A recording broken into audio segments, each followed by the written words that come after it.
ପ୍ରଥମା ଅଷ୍ଟମୀ ମାର୍ଗଶିର ମାସ ପ୍ରଥମ ଅଷ୍ଟମୀକୁ ପ୍ରଥମାଷ୍ଟମୀ କୁହାଯାଏ। ଆଜି ମାମୁଁ ଘରୁ ଆସିଥିବା ନୂଆ ପୋଷାକ ପିନ୍ଧି ଘରର ଜ୍ୟେଷ୍ଠ ସନ୍ତାନ ପରୁଆ ହୁଅନ୍ତି।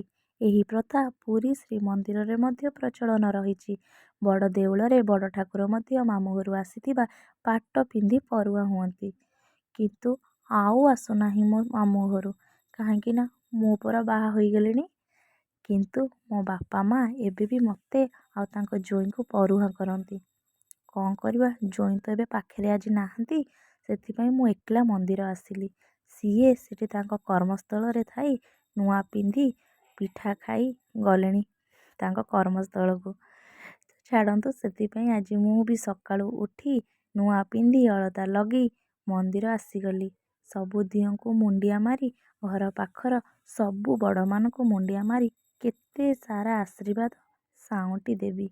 ଆଉ ତାପରେ ଏଣ୍ଡୁରି ଖାଇ ଦିନସାରା ବୁଲୁଥିବି। ଏଇ ଜିନିଷ ମୁଁ ସବୁ ବର୍ଷ କରେ, ଏଇ ବର୍ଷ ବି କଲି। ଆଉ ସବୁ ବର୍ଷ ଆମେ 2 ଜଣ ଏକାଠି ଥାଉ, କିନ୍ତୁ ଏଇ ବର୍ଷ ଦୁଃଖବଶତଃ ଆମେ ପାଖରେ ନାହୁଁ 2 ଜଣ।